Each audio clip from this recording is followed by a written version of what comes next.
It was a dark and stormy night when I found myself lost on a deserted road, far from civilization. Rain lashed against my windshield, and thunder rumbled ominously in the distance. My phone had no signal, and anxiety clawed at my chest as I desperately searched for a place to seek shelter.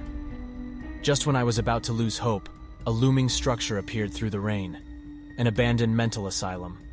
Its ominous presence sent shivers down my spine, but the storm's fury left me with no other choice. I parked my car by the decaying entrance and hesitantly stepped inside, hoping to find a place to wait out the storm. The asylum was a labyrinth of dark corridors and crumbling walls, the air heavy with a sense of desolation. I felt a growing unease, as if unseen eyes watched my every move.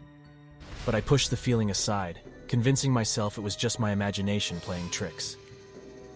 As I ventured deeper into the asylum, my flashlight flickered, casting unsettling shadows on the peeling wallpaper. My unease grew with every creaking floorboard and distant echo. The rain continued to pound on the windows, adding to the eerie symphony of the abandoned building. The asylum's history was veiled in mystery, and I couldn't shake the feeling that I was not alone.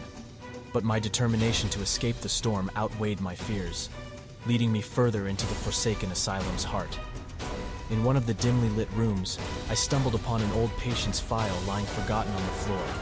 Curiosity overcame my trepidation, and I scanned the yellowed pages. The file spoke of a patient named Michael, who had been admitted due to severe delusions and violent outbursts. As I read, an unsettling feeling crept over me, as if I were somehow connected to Michael's tragic story. The storm outside raged on, and the asylum's decrepit halls seemed to come alive with ghostly echoes. Whispers swirled around me, their voices unintelligible yet haunting. Panic clawed at my throat, and I turned to leave, only to find myself disoriented in the maze-like corridors. My heart pounded as I retraced my steps, but each door led to another identical hallway. It was as if the asylum was playing a cruel trick on me, leading me in circles. The sense of isolation and desperation mounted, and I realized I was truly trapped. The haunting whispers intensified, their chilling cadence growing louder with every step. "Stay with us," they seemed to implore, their words seeping into my mind like an insidious poison. My mind raced with fear and confusion, unsure of what was real and what was a product of my mind's torment. As I ventured deeper, I stumbled upon a room that seemed oddly familiar, a room I had seen before in the patient's file. It was Michael's room, and as I peered inside, I saw an unsettling sight.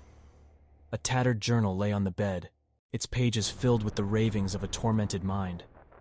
My eyes widened as I read Michael's desperate words, his confusion and anguish leaping from the page. His delusion spoke of a malevolent force within the asylum, a presence that sought to claim his sanity. With each entry, Michael's mind seemed to unravel, and I couldn't help but feel an uncanny connection to his plight. Suddenly, a bone-chilling gust of wind blew through the room, slamming the door shut behind me. My heart pounded, and a feeling of dread washed over me.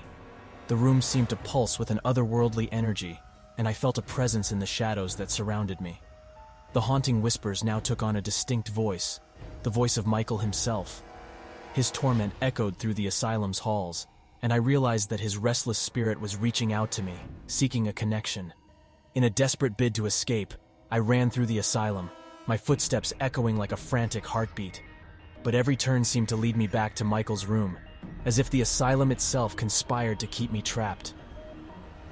As the storm outside subsided, I found myself in the dimly lit room once more, facing the truth of my predicament.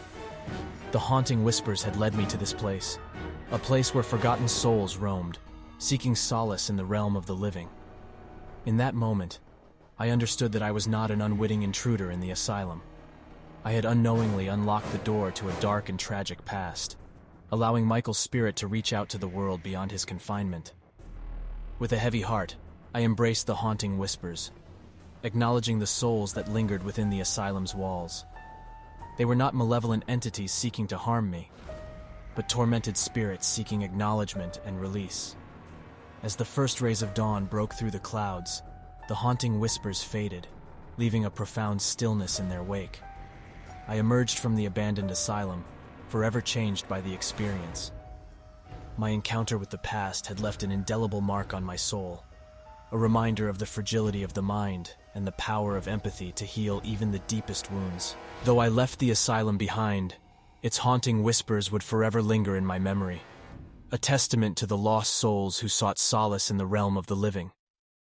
And as I drove away from that forsaken place, I knew that the asylum's legacy would live on through the haunting echoes of its tragic past.